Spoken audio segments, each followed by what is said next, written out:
ভাষ্যে বলছেন হে পার্থ ব্যাপারস্থিতে যোগী পাপ যৌনয় এই সত্য জানতে পরাঙ্গতি। আমাকে আশ্রয় করলে কি হবে জানো? যারা একেবারে নিম্নজনী সম্পদ, কোনদিন সাঁওতাল কতগুলো আমার চরণ আশ্রয় করলে আমি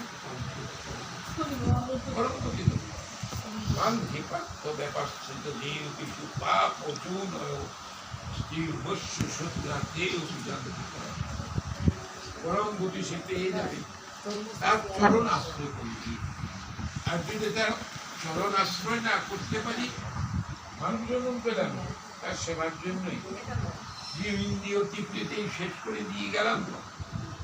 কারণ আমরা যখন কৃষ্ণ ভজন ব্যঞ্জন কমলা যুগ মীরাবাই উদ্ধব এগুলো যখন বিদ্যুৎ যখন রবীন্দ্রের কাছে গিয়েছেন, তখন কিন্তু এই বয়সে কি করবে সম্ভব করবে সংস্কার পূর্ব জন্মে সাধনা করে সাধন বিনা সাধ্য বস্তু কবু নাহি মিলে। যারা সাধন জগতে থাকবে সাধ্য বস্তু বুঝিনি তার আয়ত্তা দিনে। যে গোবিন্দকে চাই বলি আমরা আসলে পরিবারে চাই, মনে প্রাণে কি চাই তাকে, যদি তাকে সেইভাবেই চাইতাম, দেখুন সুখে দুঃখে সবসময় তাকে স্মরণে রাখতাম, তাকে ভাবতাম, কিন্তু একটা ভাবনার বিষয়বস্তু আমার থাকতো। ভাবনা কিছুই ব্যর্থ জীবন বোঝা নিয়ে চলে যাবে। কোথায় যাব কোথায় যাব? জীবনের একটা প্রশ্ন যে আমি কোথায় যাব? আসছে যেখান থেকেই হোক, যে কারণেই হোক আসছে মানব জন্ম পেয়ে আমার বলতে কোথায় আমি কোথায় আত্মীয় স্বজনের বাড়ি যান থেকে প্রিয়জন তাদের প্রিয় বস্তু নিয়ে যান, তারা আনন্দ বর্ধনের জন্য থাকে। কিছুদিন পর আবার চলে আসেন আমার যে নিজস্ব আবয়, আমার যে নিজস্ব বাড়ি আমি সেটি চলে যাবার আবার ফিরে আসেন জায়গাটা। আমি চলে গেলে কোথায় যাব? ভগবান তার পিতা ভগবতের সিদ্ধান্ত দিয়ে তুমি কোথায় যাবে আমি তুমি জায়গাটা ঠিক করে দিচ্ছি, তুমি সেই জায়গায় যাবে। মনে পড়ে নাকি আমি তো আসছি সে আনন্দ ধামের থেকে দুষ্কর্মের কারণের জন্য পাঠিয়েছেন। তাছাড়াও বলতে পারবো দুষ্কর্মই হোক না কেন, যেটুকু কর্ম করেছি সেটুকে সংশোধনের জন্য তিনি একটা সর্বশ্রেষ্ঠ জনম, দেবদুর্লভ জনম এই মানব জন্ম পাঠিয়েছেন। মানব জন্মটাই কৃষ্ণ সেবার জন্য, আত্ম ইন্দ্রিয় প্রীতি বাসনা চরিতার্থ করার জন্য। সেটা করেছি করে তুমি সেবা যোগ্য দেহটাকে অযোগ্য করে দিয়ে ভগবান কোনো দোষ নিয়ে যাবে কোথায় কোথায়? গীতার ভাষ্যে বলছেন ব্রহ্ম ভুবনাৎ লোকা গুণ আবর্তিন অর্জুন পুনর্জন্ম ন বিদ্যতে।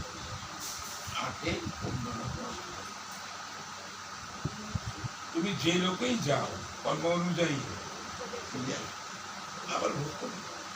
আবার ভোগ করবে,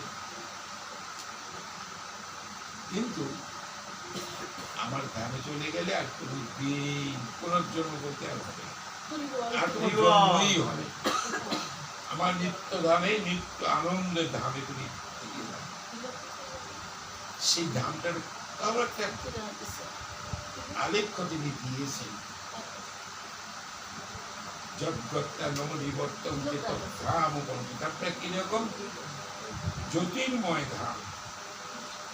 ন তত ভাবয়িতি সূর্য ন শশাঙ্ক ন পাবক যদ্গত্তা ন নিবর্তন্তে তদ্ধাম পরম। যে পাকিত জগতে সূর্য চন্দ্র যা প্রকাশ করতে পারে না, আমাদের দিনের বেলায় সূর্য চন্দ্র, আর যখন সূর্য চন্দ্র তখন অগ্নির দ্বারা আমরা আলোকিত হই। আমার এই ধাম তো জ্যোতির্ময় ধাম, এই জগতে সূর্য চন্দ্র অগ্নির কোনো প্রয়োজন নেই, সদা আনন্দ জ্যোতিতে পূর্ণ হয়ে আছে আমার সেই কৃষ্ণ জ্যোতির্ময় ধামে।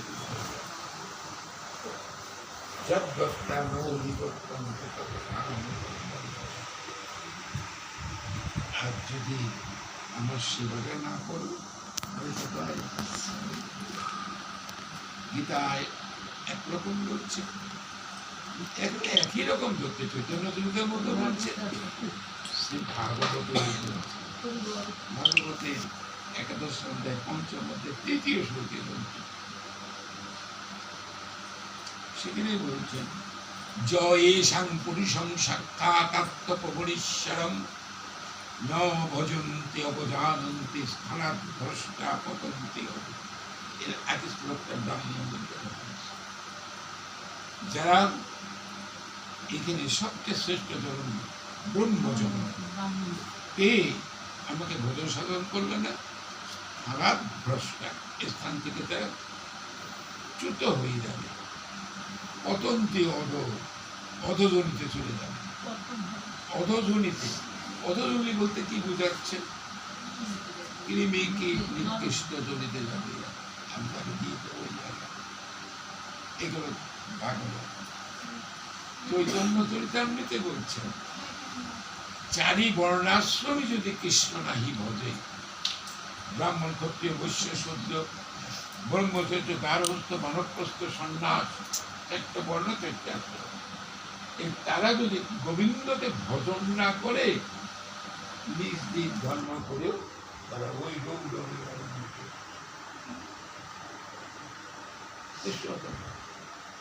আর গীতাকে বলছে, গীতা পরিষ্কার 16 অধ্যায় পরিত্রাণের সেখানে বলছে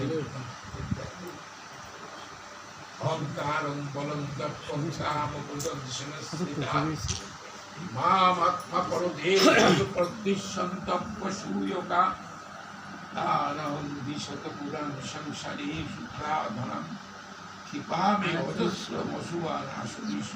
অসুর জুড়িতে ফেলে দিল, সিংহ ব্যাঘ্র এগুলো এগুলো আমাকে পাবে না।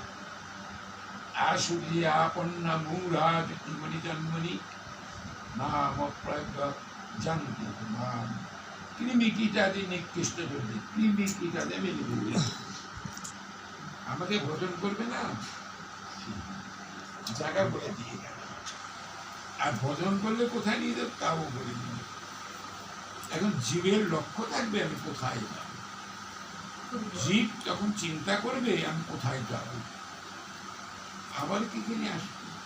এখানে যে এই দুঃখ কষ্ট জ্বালা যন্ত্রণা অভাব অভিযোগ রোগ শোক আদি ব্যাধি জড়িত হবে, নিত্য আনন্দময় দেয় আনন্দ।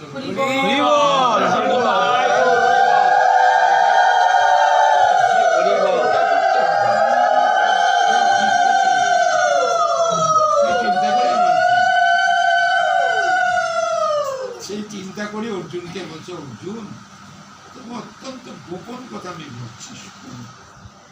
অর্জুনকে তার সবার কাছে গোপন কথা বলতে কোনো আপত্তি নেই, এই ভোরটা কথাটা কার কাছে প্রকাশ করল।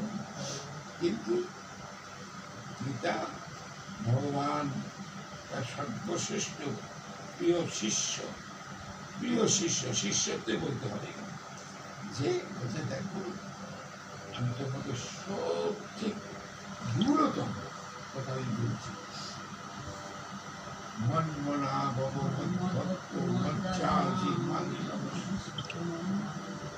মনটা আমাকে দিয়ে দাও, বিষয়ের মধ্যে রেখো না। যত মনটা বিষয়ে ঘুরবে আসক্ত হবে, বিষয়ের মধ্যে ডুবে থাকবে, মনটা আমাকে মন তো গোবিন্দকে দিতে, মন তো গোবিন্দকে দিতে পারি না, মন তো বিষয়ের মধ্যে আমাদের ধরে ফেলা, মন তার চরণে দিতে পারি।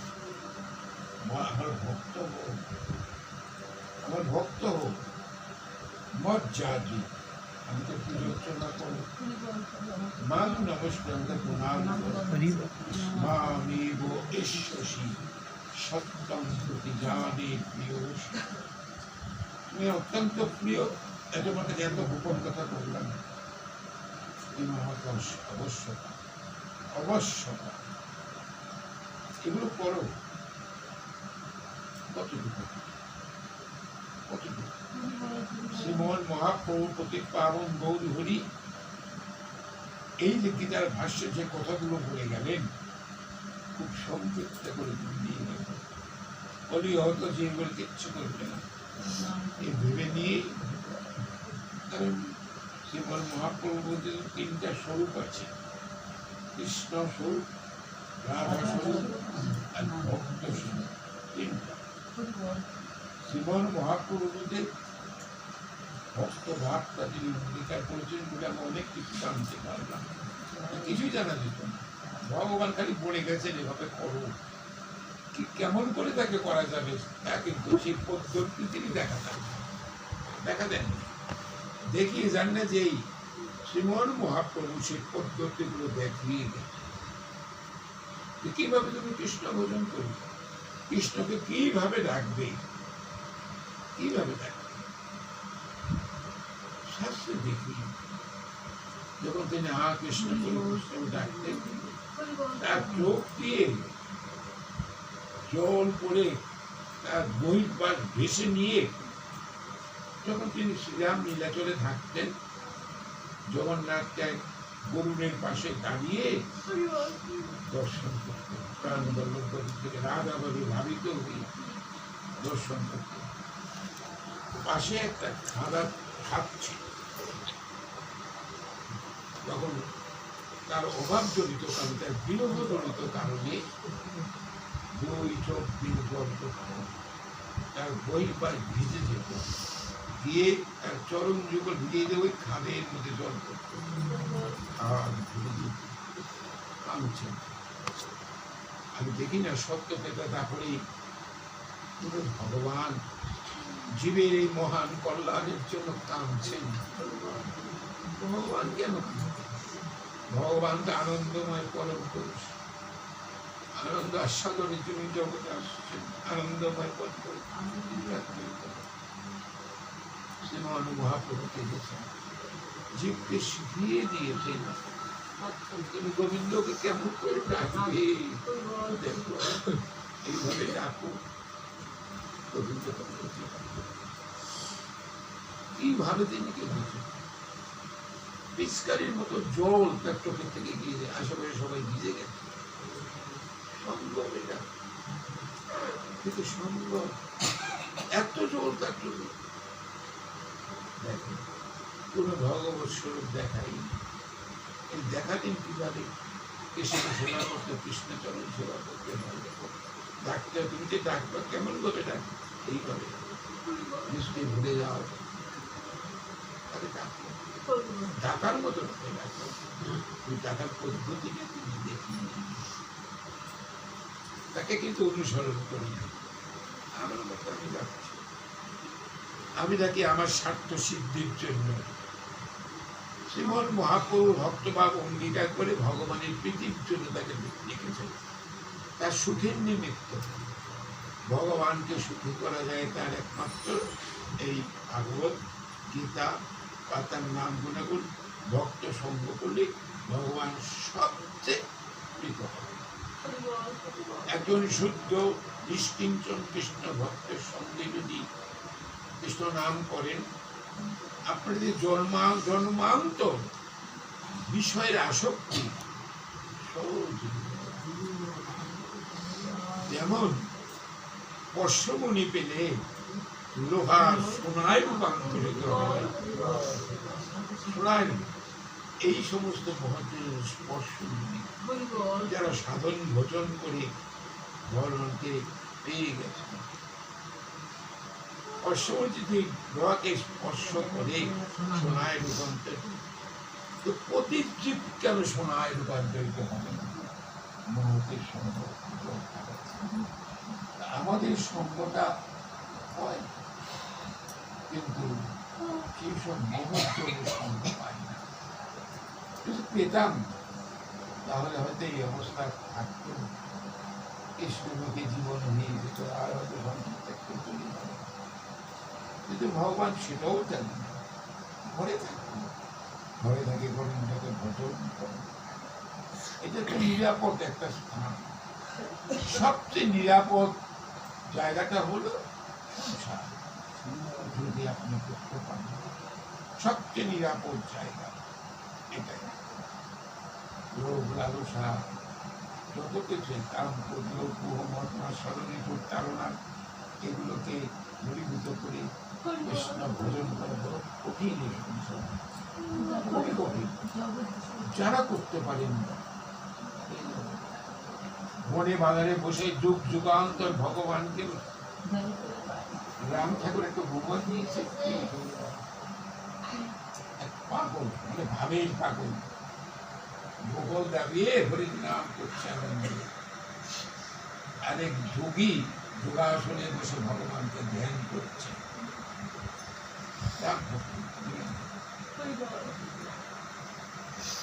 নারদ যাচ্ছেন ওই পথ দিয়ে,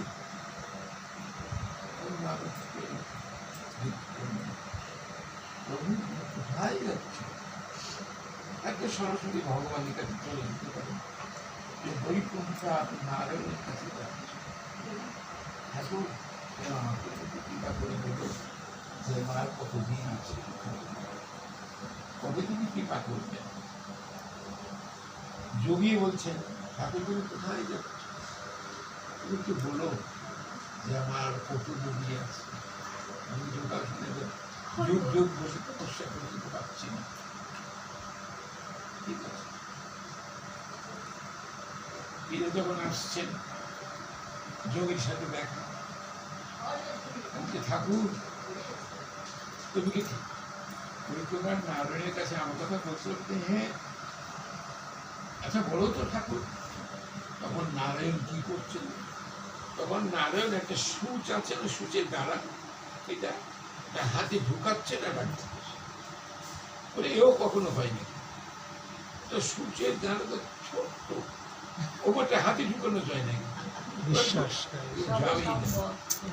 কিছু বলল নারদ চলে আসে। এখন অনুভূতি হয় নাই, এখন ওই পাগলের কাছে যে ঠাকুর তুমি আমার কথা বলছো, বলে হ্যাঁ তোমার আসবে, অতি সত্য তোমাকে নিয়ে চলে যাবে। তো তুমি যে গেলে, আমার ঠাকুর কি করছে? বলে এইটা করছে। বলে তুমি এটাকে বলে এর যখন সূক্ষ্ম বস্তু তিনি করতে পারেন, তিনি পারেন না এই জগতে এমন। দেখেন বিশ্বাস হয়, আর সেই যুগে যোগ আসনে বসে আছেন, যুগ যুগান্তর তপস্যা পাচ্ছেন না।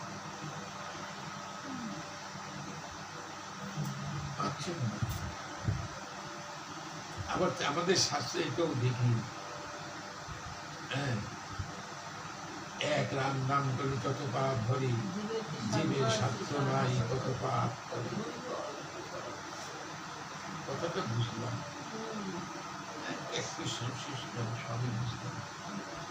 তাহলে এই যে এত কৃষ্ণ নাম শুনছি, জপ করছি, অনুভূতি করছি, কারণ শাস্ত্র বলছেন যে এক কৃষ্ণ নামে যতবার বলে জীবের শান্তি নয়। এটা আমার জন্য প্রযোজ্য নয়, এটা হলো ভগবানের অবশেষ কৃপাপ্রাপ্ত জীবকে তিনি জগতে পাঠিয়ে দিয়ে তার মাধ্যমে দেখিয়ে গেলেন। আজকে যে উদ্দেশ্য নিয়ে আপনার এখানে আসছেন, শ্রীমদ ভাগবত কি বলে শুনে দেখতে। ভাগবত এমনই একটি জিনিস, শুধু কৃষ্ণ কথা যদি প্রসঙ্গ কথা বলে, শুধু কৃষ্ণ কথা যদি জানতে চান, ভাগবতের শ্লোকটা যদি কানের মধ্যে শুধু পৌঁছায়, অর্থ বোঝার দরকার নেই। যে শ্লোকগুলো, গীতার শ্লোকগুলো আপনি কানে শুধু পৌঁছলে পরেই কিচ্ছু করা লাগবে না, বোঝার দরকার পড়বে না। স্পর্শ হলি, কোনোভাবে স্পর্শ হলি কৃষ্ণ পরম পুরুষে ভক্তি উৎপদ্যতে শোক মোহ ভয় অপরাধ। সপ্তম অধ্যায়, সপ্তম শ্লোক। এখানে বলছেন ভগবানের প্রেমময়ী কথা, তার বিভূতি কথা কোনো মতো কর্ণস্পর্শী হলেই জীব শোক মোহ ভয় থেকে উদ্ধার। অত আপনি বুঝার দরকার পড়বে না শুধু। আর ভাগবতে প্রথম দ্বিতীয়ত 17 শ্লোকে বলছেন, কিন্তু দেখো শ্রীনদান সকথা পুণ্য শ্রবণ কীর্তন হৃদন্ত মুদ্রাণি বিদুনাতি সত্যম। ভাগবত বলছে তুমি শোনো। অবশ্যই আমাদের নববিধা ভক্তির মধ্যে বলছে শ্রবণম কীর্তনম, আগেই বলছে শ্রবণ। সব জায়গা খালি শুনতে বলছে, কিছু করতে বলেনি, কিছুই করতে বলেনি। গীতা বলছে তুমি করো, আমি বলছি তুমি করো, না করলে তুমি কিচ্ছু পাবে না, কিছুই পাবে না। তাহলে গীতা একরকম বললেন, সব ভগবানের মুখের কথা, এখানে এরকম কথা বললেন। গীতা আস্বাদন না করে কেউ ভাগবত যেতে পারে না, ভাগবত অর্থেই বুঝবো না, কোন অর্থে কোনটা কথা বলা হয়েছে কিছুই বুঝবো না। গীতা পড়তে, গীতা পড়তে হয়, গীতায় ভগবানকে জানতে হয়। তত্ত্ব তো তুমি আমাকে জানো, আমাকে জানো। আমার যে জন্ম তোমার মতো জন্ম নয়, কর্মফল ভোগ করার জন্য জগতে আসিনি। আমার জন্মটা দিব্য জন্ম, দিব্য জন্ম, দীপ ধাতুতে, দীপ ধাতু জ্যোতির্ময়, লীলাময়, দীপ ধাতুটার অর্থ। জন্ম কর্ম চ মে দিব্যমেবং চ বেত্তি তত্ত্বত ত্যক্তা দেহ পুনর্জন্ম ন এতি মাম এতি। একটা জন্ম হবে, তত্ত্ব তো জানো। তুমি যেভাবে আসছো জগতে, এমনকি সেইভাবেই আসছো। আমি কি কর্মফল ভোগ করার জন্য? যারা মহান কৃষ্ণ ভক্ত, গোবিন্দকে উপর দিকে রাখছেন না, কিন্তু মনে মনে সবসময় ডাকছেন, আমাকে তুমি এখন কৃপা করো। আমি যদি সবসময় স্মরণে রাখি, কৃষ্ণ ভক্তি কখনো বুঝতে পারবেন না ভক্ত, কারণ জড়জগতে জড়জীবীর কাছ থেকে সকলের দিকে আত্মগ্রহণ করে থাকে, বোঝা খুবই কষ্ট। অনবরত তাকে ডাকছেন, ডাকছেন সবসময়, সব সময় তাকে ডাকছেন। না ডাকলে পাওয়া যাবে না। আপনার ছেলে খেলাধুলে মত্ত আছে, আপনার ছেলের জন্য আপনার প্রাণ কাঁদে, না খেয়ে খেলছেন, খেলার মধ্যে মত্ত হয়ে আছে, খাওয়া দাওয়া করেন, গিয়ে ডাকছেন, আপনার ডাকে শুনছেন, আপনার যে কাছে নিয়ে বলতে আয় এখন আর পরে খেলবি, খাওয়া দাওয়া করবে। আপনার ছেলের প্রতি অত্যন্ত প্রাণ, এই ছেলেটাকে নিয়ে খাওয়া দাওয়া করে সেই প্রাণকে গোবিন্দের প্রতি আছে। এই জগতের এই অস্থায়ী পতিকে হারিয়েছি, হারিয়ে ফেলছি। জগৎপতি তো আছেন, জগৎপতি তো আছেন, তাকে তো আর হারাইনি, সে তো আছে আমার কাছে, ওতে সুযোগ আছে আরো ভালো। এটা বুঝলি না, কৃষ্ণ ভজন করি, যদি অন্য ভোজন করলে কি হবে না? হবে কি হবে না আমি বলতে পারবো না। তবে শাস্ত্র বলছেন এতে চ অংশকলা পুংস কৃষ্ণস্তু ভগবান স্বয়ং ইন্দ্রাণী ব্যাকুলয়ন মূলয়ন যুগে যুগে। কৃষ্ণ একমাত্র স্বয়ং ভগবান, কৃষ্ণ একমাত্র স্বয়ং ভগবান। কাউকে ব্যাসদেব স্বয়ং ভগবান বলেন না। অংশকলা এতে অংশকলা পুংস, তার অংশকে কলা, তার আবেশ অবতারণ, তিনি হলেন স্বয়ং পূর্ণতম বস্তু দৃশ্য। আর তারই রাধা গোবিন্দের মিলিত স্বরূপ আমার গৌর শূন্য স্বয়ং ভগবান আর ভক্তরা। এই যে ভগবান কৃপা করে যুগে যুগে আসছেন জীবকে কৃপা করার জন্য। জীবন শেষ, জীবন সন্ধ্যা কখন ঘনিয়ে অন্ধকার চলে যাব কেউ ঘোষণার হবে না। যতটুকু সময় আছে, যেটা চলে গেছে গেছে, এটা খুঁজে পাবো না। যেটুকু সময় আছে ভগবানকে স্মরণ উদ্দেশ্য করে ডাকুন, প্রাণ ভরে ডাকুন, প্রাণ ভরে ডাকুন। জনম সার্থক পর পর পর উপকার। শ্রীমন মহাপ্রভু শ্রীকৃষ্ণকে বলছেন, ভারত ভূমিতে মনুষ্য জন্ম হলো যার, জনম সার্থক করি পর পর উপকার।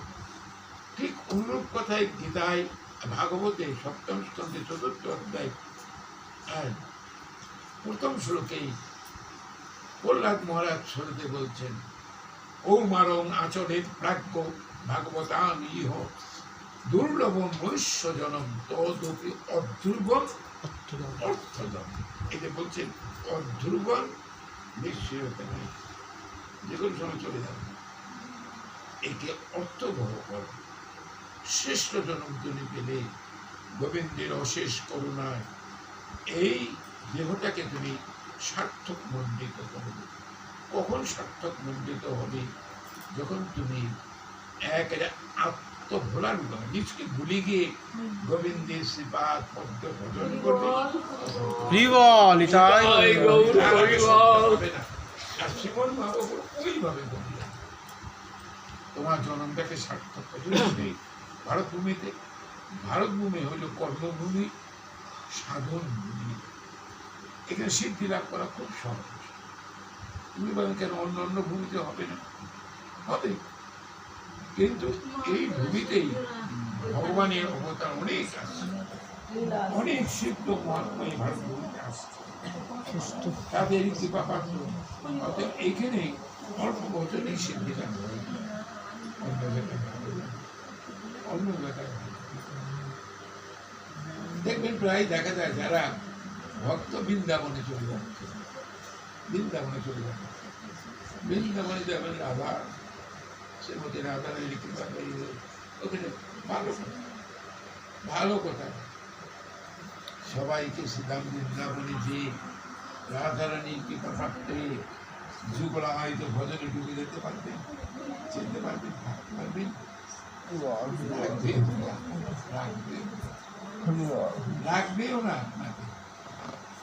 সব ত্যাগ তো বাইরের না, দেখা গেল নিজের ভিতরের আত্ম ইন্দ্রিয় প্রতিভা আসনা ত্যাগ না হলে কৃষ্ণ ইন্দ্রিয় প্রতিভা আসনা কোনোদিন যাবে, কোনোদিন ওই জায়গাটা না গেলে আর বৃন্দাবনে আসে যোগ্য চলে আসে। ভজনের ভূমি হলো নবদ্বীপ ধাম বা আমাদের এই জায়গাটার কথা, ভজনের জায়গা শ্রীমন মহাপ্রভু সে কথাই বলে গেছে, মথুরাবাসের কথা বলছেন। মহাপ্রভু পঞ্চবিধা ভজনের অঙ্গের ভিতরে একটা অঙ্গ বলছেন মথুরাবাস, নাম সংকীর্তন, ভাগবত শ্রবণ, মথুরাবাস, শ্রীমূর্তির শ্রদ্ধা সেবন। শ্রীমূর্তিকে শ্রদ্ধা সেবন সর্বশেষ বললেন, আগে কথা বললেন আগেই। আমরা কিন্তু যেখানেই যাই আগে ভগবানের সিংহাসনটা বসে রেখেছি, তার সাথে এই ভাবটাকে বজায় রাখতে পারি। ভগবানের যে সময় যে কালীন যেভাবে তাকে সেবা পুজো করতে হয় পঞ্চকালীন, আমরা সেটা করি না, ত্রিকালীন করি, সকাল দুপুর রাত। যারা পঞ্চকালীন করে তাদের আলাদা করবে একটা, সেগুলো মঠ মন্দিরই উপায়। সেভাবে কি তাকে সেবা করতে পারে? সময় উত্তীর্ণ হয়ে যায়, তার সেবা করতে যাই না, দিয়ে ভালো ভালো জিনিসগুলো খাবো, ভগবানকে সেই জিনিসগুলো দিব। না দিলে চলে সেটাই দিয়ে, না দিলে চলে যেটা সেটাই আমি দিব। আমার ভালো জিনিস, সবচেয়ে প্রিয়তম জিনিস আমার, আপনার সন্তানকে থাকলে ভালো করে, বাবা তুমি তো বাজারে যাচ্ছ আমার জন্য বিস্কুট প্যাকেট নিয়ে, আপনি বাজারে আগেই ওটা কিনবেন, ছেড়ে বাচ্চা মেরে খুশি হবে। এই প্রীতিটা কি আছে? আগে বাজারে যেয়ে আমার বলুন দেশের ভালো জিনিস যেগুলো আছে কিনে নিই, তারপর যে পয়সা থাকে হবে হবে, না হয় না, এটা কিন্তু ভাবনা নেই। আগে আমার ভালো ভালো খাবারের জিনিস কিনে, তারপর একটা একটু কলা বাজায় একটু পেলাম, এই তো আমার ব্যাপার। তাহলে শ্রদ্ধার সেবনটা কোথায় হলো? শ্রদ্ধার সেবনটা কোথায়? আরেকটি কথা বলিয়েছে, ওইগুলো অতিক্রম না করলে আপনার ভগবানের সেবাটা হলো আত্মভোলা সেবা, নিজকে ভুলে যাবে। যখন বুঝবেন গোবিন্দকে সেবা করতে, নিজেতে একটা দেহ আছে, এই দেহ থাকবে না, চিন্তাই করতে পারবে। আমার দেহ সম্বন্ধে আমার খুব জ্ঞানী থাকবে, দেহাতীত অবস্থায় আসবে, দেহের অতীত হয়ে যাবে, তখন কিচ্ছু মনে থাকবে না, তখন তা ধ্যান। ওরকম যদি হতে পারে অতি সহজেই তাকে পেয়ে এই জন্য মহাপ্রভু বলছে সর্বশে শ্রদ্ধা, শেষে আর বিরক্ত আসে না, ঠাকুরকে দিতে পারি না, এই সবাই এত কাজ আছে, অমুকে আছে, থাক করে করবো, সব ছেড়ে দিয়ে গোবিন্দের সময়কালীন সময় মতো তাকে সেবা পুজো করবো। কিন্তু আপনার দীর্ঘদিনে আত্মীয় আসছে, কতকাল দেখা হয় না, আসছে এমন সময় আপনি গোবিন্দ সেবায় যাবেন, এবার বাদ দিয়ে তার সেবায় বলতে তো পারে আমি সেবাটা দিয়ে আসি, চলো আমার কোন অতিথি না মাছ মাংস খানো। যাই হোক, কৃষ্ণ কথা শুনি আমরা, অনুভব থাকলে পরে ঠিক থাকে, ঠিক মানুষ ভজনের কথা কালকে আমাকে বলতেছে, মানুষ ভজন করতেন। এবার আমি তো মানুষ বুঝুন তো বই তোমাকে উপদ্রব করছি, এই সঙ্গে কথা বলি শুনে, এই মানুষ ভজনের কথা একজন সাধক এক পুকুর পাড়ে একটা ছোট্ট পরিবার থেকে থাকেন, গোবিন্দকে সেবা দিচ্ছেন, কারোর কাছে কিছু চান না, অযাচিত বলতে চা আছে, তাই গোবিন্দকে সেবা। যখন কিছুই নিয়ে আসে, ওই জল আর একটা তুলসী পাতা দিয়ে গোবিন্দকে দিয়ে দেয়, ওটা খেয়েই থাকে, আর কারোর কাছে যাবে না, এইভাবে থাকে। থাকতে থাকতে একদিন এক পাঠকের কাছে শুনছেন যে ভগবান অবশ্য মানুষের ভজন হল শ্রেষ্ঠ ভজন, কায়িক ভজন যে মানুষ ভজন অনেক শ্রেষ্ঠ, ওই জায়গায় ওটা বড় কঠিন, খুব কঠিন। শুনছেন যে কেউ কারোর মনে যদি একটা জাগে, এই বস্তুটা আমি গোবিন্দকে দেব, এটা আমার আয়ত্তা দিন নেই, আমার কাছে নেই, বা আমি আনতেও পারবো না, কিন্তু আমার মনে চাচ্ছে এটা আমি গোবিন্দকে দিয়ে দিই, আপনার মনে চাচ্ছে, কিন্তু আপনি সেটা পাচ্ছেন না। অবশ্য অনেক জায়গায় দেখা যায় ভক্তকে তিনি কৃপা করার জন্য কোনো মাধ্যমে এটা করে দেন, দেখে শুনলেন যে মানুষে ভগবানকে সেবা দেওয়া যায়, তা তিনি গ্রহণ করেন।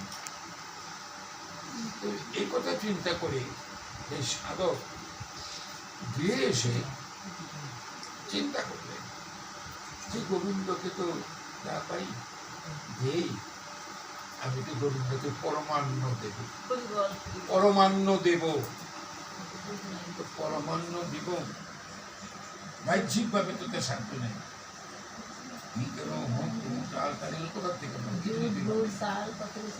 এখন করে করে মনে মনে সব গোবিন্দকে সাজিয়ে টাজিয়ে সুন্দর করে এখন উন্নয়নের থেকে পরামর্শ নাই, এই স্বাভাবিক ভাবে কিন্তু নাই। যথাবস্থ যে কথাটা আগে পড়ে গেল, আত্মনির্ভরশীল নাই, নিজের দেহাত্মবোধ তো নেই, মিশে গেছে সেখানে। যে আমি যে গোবিন্দকে দেব, এটা গরম কিনা এটা পরীক্ষা করার জন্য দেওয়ার সাথে সাথে আঙ্গুলটা পুড়ে গেছে। যখন তার স্বাভাবিক দেহে চলে আসছে, যথাবিষ্ট দেহে চলে আসছে, এসে দেখছে আমার আঙ্গুলটা পুড়ে গেছে। কোথায় রান্না করলেন, কোথায় কি করলেন, কাকে দিলেন, এই তো মানুষ। এ তো অনেক উপরে স্তর, অনেক উপরে একে ওঠা দেহাত্মবোধ বিদূরিত না হলে ওই জায়গাটায় পৌঁছানো সম্ভব। যারা যেতে পারছেন, বললাম যে আপনার আত্মীয় বাসনা ত্যাগ করতে হবে, দেহাত্মবোধ সম্পূর্ণ বিসর্জন দিতে হবে। আমার একটা দেহ আছে, তার প্রয়োজন আছে, তার ক্ষুধা আছে, তৃষ্ণা আছে, বিশ্রাম আছে, এই বোধই আপনার থাকবে, তাহলে আপনি ওই জায়গাটায় যেতে পারবেন।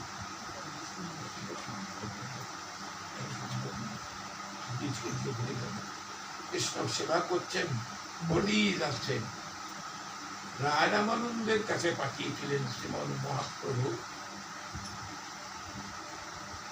ওই নামটা তো ভুলে গেলাম আমি এবার, রঘুনাথ দাস বসু দুই সম্পর্কে কাঁদছিল।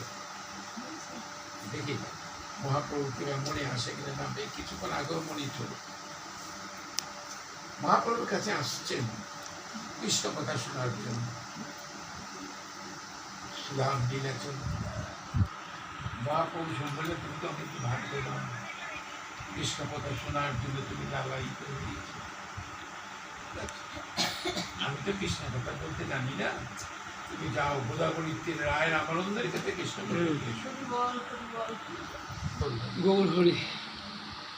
তখন গেলেন রায় রামানন্দের কাছে। রায় রামানন্দ মহাপ্রভু অত্যন্ত প্রিয় ভক্ত। আমাদের চৈতন্য চরিত্রে রায় রামানন্দ আছেন, ভজনে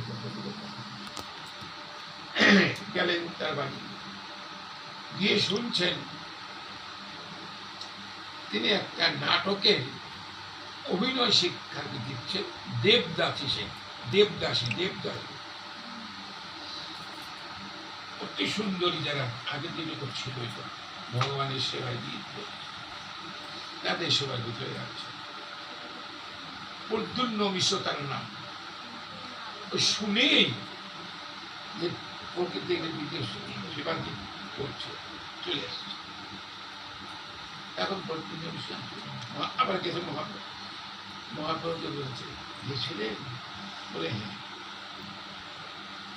কৃষ্ণ কথা বলতে কৃষ্ণ কথা শুনতে রায় রামানন্দ ওই দেবদাসীতে যে জগন্নাথ বর্জন নাটক শিক্ষা দেবার জন্য ব্যস্ত ছিল। তুমি আবার যাও তার কাছে, আবার গেছে, এসে একই অবস্থা চলে আসছে। তৃতীয়বার বলছেন আবার যাও, আবার যাও।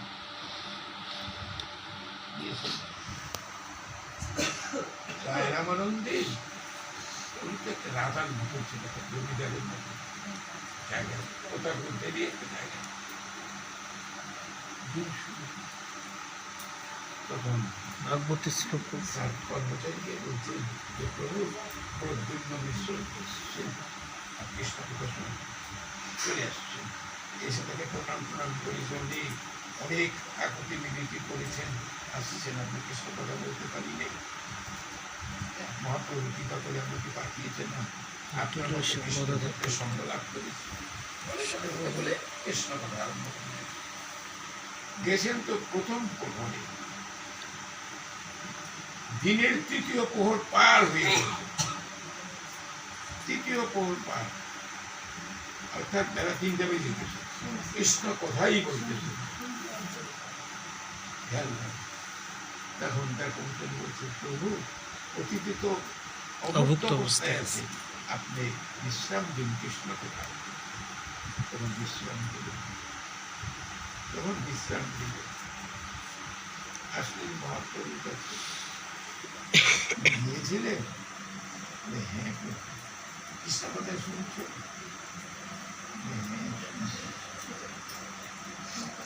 শুনছেন, প্রকৃতি সম্ভাষণ করছেন, এই বলেই কিন্তু কথা শুনে চলে আসছে। সে একজন কৃষ্ণ ভক্ত, যেমন মহাপ্রভু, সে একজন প্রকৃতির সঙ্গ করছে, অভ্যঙ্গ পরিশ্রম করছে, সবকিছু করছে, এগুলো চিন্তা করছেন। কিন্তু এই যে অধিকারী সবকিছু নিজের ঊর্ধ্বে, এগুলো উনি খেয়ালই করেন। এটা প্রসঙ্গের কথা এই জন্যই বললাম যে আমার অস্তিত্বটাকে ভুলতে হবে, তাহলে আমি ওই অবস্থানে থেকে মানুষে ভগবানকে পুজো করতে পারবো। এই প্রাকৃতিক জগতে কোনো প্রাকৃতিক জিনিসের দরকার করবে না। ওই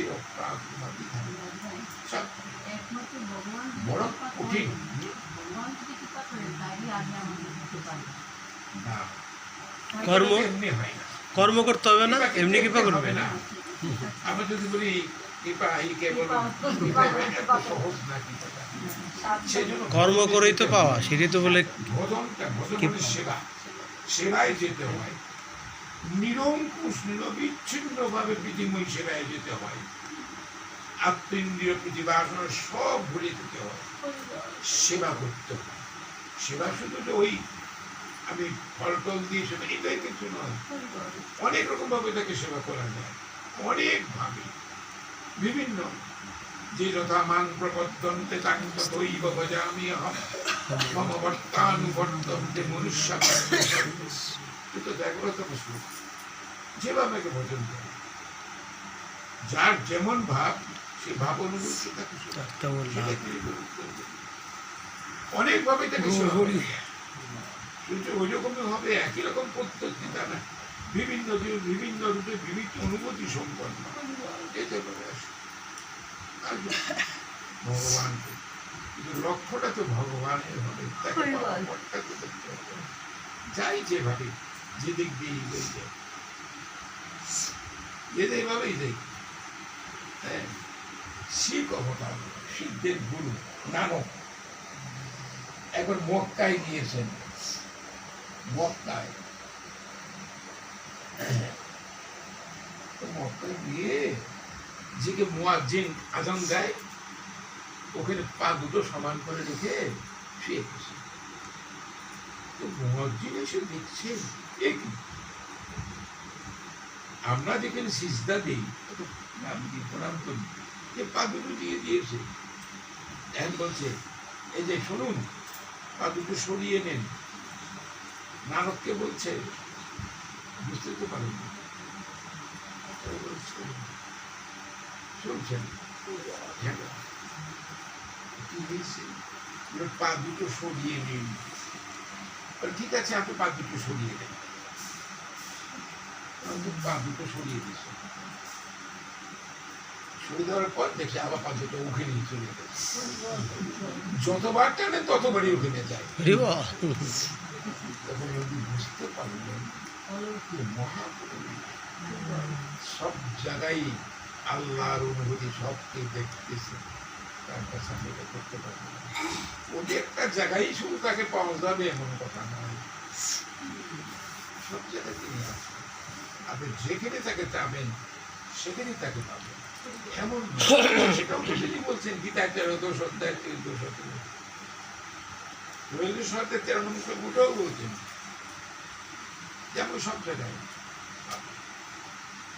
এমন কিছু জায়গা নেই আমি ছাড়া আছি, সব জায়গায় নিবৃত্তে কারণেও তুমি বাবা, যেখানে তুমি হবে ভগবানের কৃপা কখনো হবে একটা লোকের প্রতি আপনার কৃপা কখন হয়?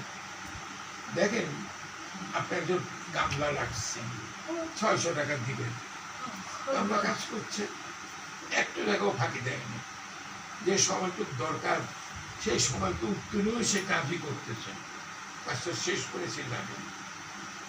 তো সারাটা দিন না খেয়ে পরিষ্কার এখন স্বাভাবিকভাবেই আপনার তারপরে একটা দয়া আসবে। সারাটা দিন বেচারা না খেয়ে আমার কাজটা করতো, সময় একটু ফাঁকি দেয়নি, দেখবেন তার 600 টাকা থাকলে আর 100 টাকা দিবে।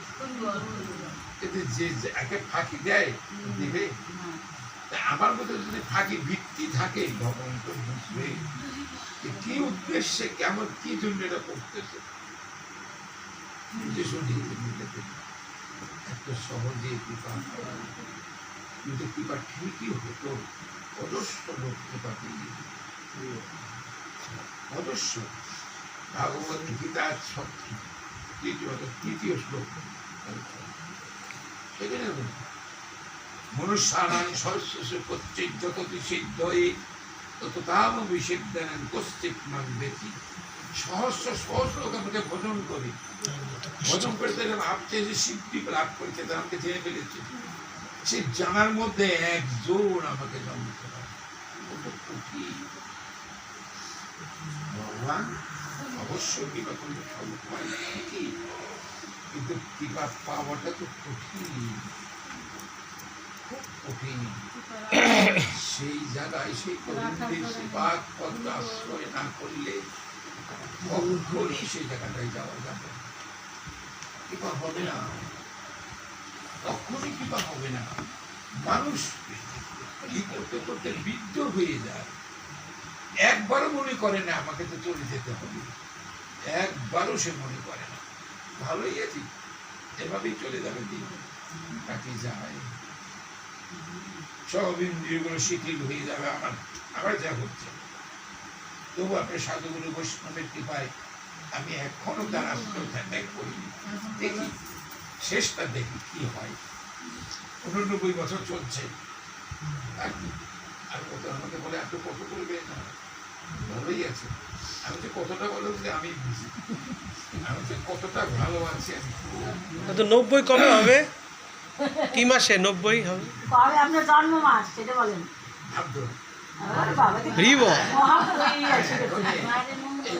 সবাই মনে রাখেন,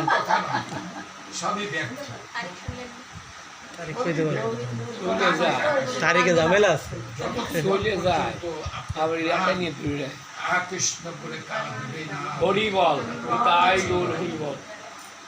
আমার তো সেই জায়গাটা আমি আসতেই পারিনি। কেমন করে বলবো যে আমার এই বছরগুলো স্বাগত হলো, ব্যর্থ জীবনে গ্লানি নিয়ে চলে গেল। তবু শাস্ত্র আমাদের একটা উপদেশ দিয়ে গেছেন, মৃত্যুর পূর্বক্ষণেও কারো যদি এরকম অনুশোচনা অনুতপ্ত হয় যে হয়নি ভজনের যোগ্য এখানে আসলাম, দেহটাও পেলাম, ইন্দ্রিয় ভোজন করে চলে গেলাম, আমার তো কৃষ্ণ ভোজন হলো না, আমার কি গতি হবে, আমার গতিটা কে করে দেবে? অন্তিম কালেও যদি তার এমন একটা অনুশোচনা অনুতাপ মর্মন্তর বেদনা তার ভিতরে আসে, ভগবান আপনাকে আবার একটা ভজনযোগ্য দিকে এটাই বলছে। সুচিনাং শ্রীমতাং গেহে যোগভ্রষ্ট বিজায়। যোগী গেলেন, ভজনে গেলেন, সিদ্ধি লাভ করতে পারলেন, তার আগে আপনার দেহময় হয়ে গেল। অর্জুনের প্রশ্ন ছিল যেটা তুমি সাধন করতে বলছো, আমি সাধনে যাচ্ছি, যে আমি পূর্ণতা অর্জন করতে পারছি, তার গতিটা তাহলে কি হবে, কি গতি হবে? তখন অর্জুনের প্রশ্নের উত্তর তিনি বললেন, পার্থ দৈব ইহ বিনাশদস্য বিদ্যতে নহি কল্যাণকে কচ্চিৎ দুর্গতি তাত গচ্ছতি প্রাপ্য পুণ্যাঙ্কিত পৃথিবী সমান সুচিনাং শ্রীমতাঙ্গে যোগভ্রষ্ট হয়ে যায়। ওই যে অনুতপ্ত হয়ে গেল যে আমি গোবিন্দকে তো ভজন করতে পারলাম, আমার দেহটা তো ব্যস্তই হয়ে গেল, এই যে তার অনুতাপ গ্লানি তার ভিতরে আসছে, আবার তাকে একজন ভক্তের ভেতর দিয়ে আবার দিল দিয়ে আবার তখন আর ভজন করবেন গীতার নাম শুনলে আর হবে না। আর হবে না। যদিও গীতার ভাষ্যের কথা বলছি সহজ সরল কথা সম্ভব নয় কিছু 10 মিনিট অন্ধকারিত মামেব শরণ্যমুক্তা কলেবরম জব প্রয়াতি শুভাবং যাতি নাতি। কোথাও সে যাবে না, আমার ধামে যাবে মৃত্যুর সময়। আচ্ছা আর সে মৃত্যুর সময়টা গীতা বুকের মধ্যে দিয়ে যাবে। কিন্তু কোনোদিন যাবে না। যে গীতা ভক্ষ মানে আমরা দেহ মন এই দেহময় এই গীতা করে দিই, বাইরের গীতার দরকার করবে না। সব সময় গীতার শ্লোকগুলো মনে রাখুন, তাকে স্মরণ করুন, তাহলে তো আপনার কোনো গীতার দরকার করবে না বাইরে। আর আপনি এখন মুমূর্ষ অবস্থায় চারদিকে আপনি গীতা পাঠ করছেন নাকি শুনছেন? শুনছেন, কান্তবদ্ধ হয়ে কি শুনছেন? চোখ দিয়ে কৃষ্ণ ভক্তের দর্শন নিচ্ছেন, চোখ কি হবে? আগের থেকে ভজনে না গেলে পরে শেষে আর কিছুই হয় না, তখন ওইভাবেই চলে যেতে হবে। অনুরাগ নিয়ে ভজন করুন, ভজন করলে অনুরাগের ভজন। যে জায়গায় কোনো অনুরাগ নেই, কৃত্রিময়ী ভালোবাসা নেই, যে জায়গায় কোনো কিচ্ছু ভালো হয় ভালো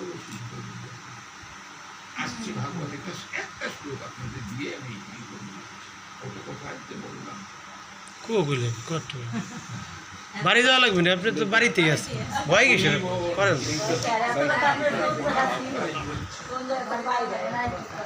রাস্তা পার হইতে হবে না, কিছু নেই।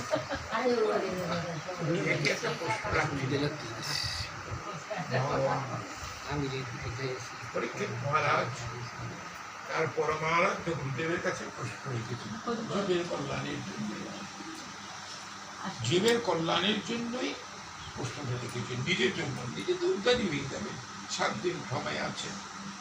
পরীক্ষিত মহারাজকে বলছেন, মহারাজ আপনার তো এখনো 7 দিন সময় আছে, ভজনের সময় 7 দিন, কিন্তু মুহূর্ত মাত্র ভগবানকে স্মরণ করে সে নিত্য ধামে চলে যাবে। যেহেতু প্রশ্নটা করছে জীবের জন্য, জীব অচেতন হয়ে ঘুমিয়ে আছেন মায়ার জগতে, তার চিন্তা নেই যে একেবারে ফিরে যেতে হবে, মেলা শেষ চলে যেতে হবে, এটা চিন্তাও নেই। তখন বললেন, প্রভু এই যে মায়ামুগ্ধ জীবে নাই শীতে জ্ঞান, তার তো শীতে জ্ঞানই নাই, শীত অবলুপ্ত। এই উদ্ধারের জন্য আপনি তো কিছু করে দিন। কি করলে পরে এই মায়ামুগ্ধ জীবগুলো উদ্ধার পাবে, আমি সেটার ব্যবস্থা করে দিই, আমার জন্য দরকার নেই। তখন ওই প্রশ্নের উত্তরে অনেক কথা আছে।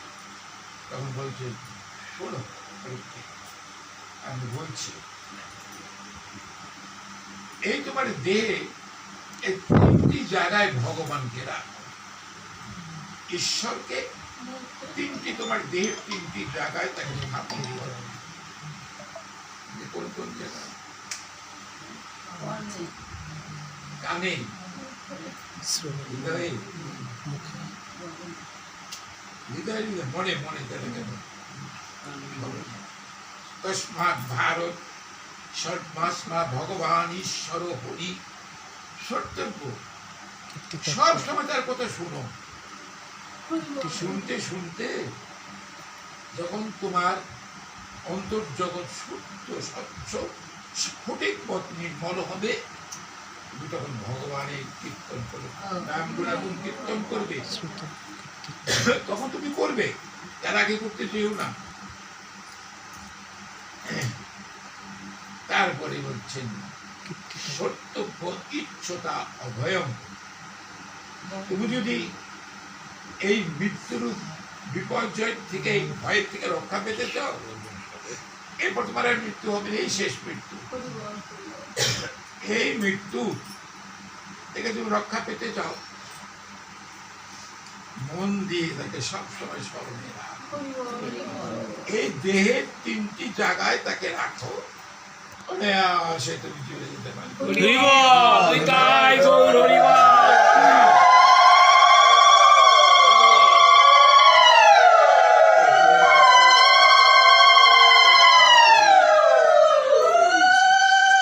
বিষয়াসক্ত মন আমার সবসময় এটা ওটা চিন্তা ভাবনা করি, তোমার সিপাত পথে মনটা নিয়োজিত করতে পারবে না। তুমি কৃপা করো, কৃপা করো। তুমি আমাকে কে কাঁদতে ভয় পাচ্ছি, তার কাছে আকুলতা ব্যাকুলতা প্রকাশ না করলে এগুলো কখনো হয় না। মুখে মুখে বলে দিলাম, গোবিন্দের যখন আপনার প্রাণটা হাহাকার করবে তখনই কৃপা চলে আসবে। আর আমি কৃপা আপনারা আমাদের চলেছেন, আশীর্বাদ করেন। অন্তিম সময় চলে যাবো, যে কোনো সময় চলে যাবো। গোবিন্দ যেন আমাকে কৃপা করে, তার কথাটা যেন আমার স্মরণে থাকে, আমি যেন মনে থাকে, তার শুধু হোক বা না হোক, কি হলো না হলো চিন্তা আমি কখনো করি না। শুধু গোবিন্দকে যদি ঠাকুর অন্তিম সময়টা যদি তুমি স্মরণে তুমি করে যেতে থাকো, তারপর তুমি যেখানে নাও আমাকে নাও, না আপত্তি তুমি নাও। সুতমণি প্রার্থনা করছেন, সুতমণি যে ভাগবত শুনে এসে অনর্গল বলে গেলেন, আমি তো দেখে বললাম অনর্গল বলে গেলেন।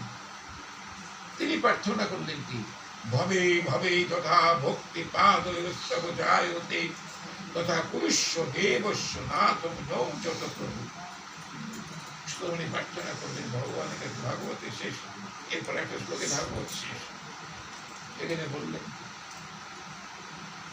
দেখো প্রভু, আমার কর্ম অনুযায়ী তুমি আমাকে যে জমিতে ফেলে দাও, আমার কোনো আপত্তি নেই, কোনো আপত্তি নেই। কিন্তু তোমার কাছে প্রার্থনা, সেই জমিতে যে তোমার শ্রীপাদ পদ্মে অহিতুকি ভক্তি জন্ম, কি জন্ম যেখানে যাও। তারপরে শ্লোকটা এলো ভাগবতের শেষ 18,000 শেষ শ্লোকে, নাম সংকীর্তন যস্য সর্ব পাপ প্রণাশনম প্রণাম দুঃখ শমনস্তম নমামি গোবিন্দম। বলছে নাম তো আগে হয়েছিল, 5,000 বছর আগে হয়েছিল। এই নতুন নাম মহাপ্রভু দিয়ে গেলেন তা না, মহাপ্রভু যে বস্তুটা দিয়ে গেলেন সেটা আলাদা একটা, সেটা কোনো ভগবত স্বরূপ দিতে পারেনি, কেউ দেয়নি। নামা দিয়েছে, নাম সংকীর্তন করলে কি হয়, সর্ব পাপ যা আছে সব শেষ, নিঃশেষ, পাপ থাকবে না। যেভাবে যদি নাম মহাপ্রভুর প্রবর্তিত পথে যদি নাম করে আর প্রণাম করলে কি হবে, প্রণাম দুঃখ, যত দুঃখ জ্বালা যন্ত্রণাতে অবসান হবে গোবিন্দের চরণে প্রণাম। কিছু না করতে পারে ভগবানের প্রণাম বলে। ভাগবত কি বলছেন, এগুলো মনে প্রাণে গ্রহণ করতে হবে, তাহলে আপনার জন্ম সার্থক হবে। কেউ মিশ্র নয়, কারোর প্রতি মায়া মমতা করে কোনো লাভ নেই। কর্তব্য সাধন করুন, কর্তব্যের ত্রুটি করবেন না। সংসারে আসছেন, সব কর্তব্য তো করে যাবেন, কিন্তু অবশ্য কর্তব্য গোবিন্দের কাছে থাকবেন, এইটা ভুলবেন না, তাহলেই আপনাদের জীবন সার্থক হবে। আজ আছি কাল নেই, আর সম্পর্ক থাকবে। এই যে চলে গেল, আর কোনোদিন আসবে ফিরে, আর চিন্তা করবেন আমার ছেলে মেয়ে রেখে গেলাম, আসলাম, এটা কি খাবে কি করবে, কোনদিন চিন্তা করবে আর চিন্তা করবে, আর দেখাই হবে না, জন্ম জন্মান্তর আর দেখা হবে না। সেই জন্য কিন্তু ভাষ্য বলতে সাথে প্রশ্ন নিয়ে কি অর্থায়, অর্জুন কার জন্য চিন্তা করছো, এত চিন্তা কেন করছো, এত চিন্তা করছো। ও বেড়া কে ছিল, এখনই আছে, পরে কি সম্ভব। অব্যক্ত আদিনি ভূতানি ব্যক্ত মধ্যাহ্নি ভারত অব্যক্ত নিধনানি এব তত্রকা পরিদেব। কার জন্য চিন্তা, তো রেখেছিল, এখন সম্বন্ধ আর চলে গেলেই গেল, আর তো না। এখন সম্বন্ধ থাকে না, কোনো সম্বন্ধই থাকে না। নিজের কাজটা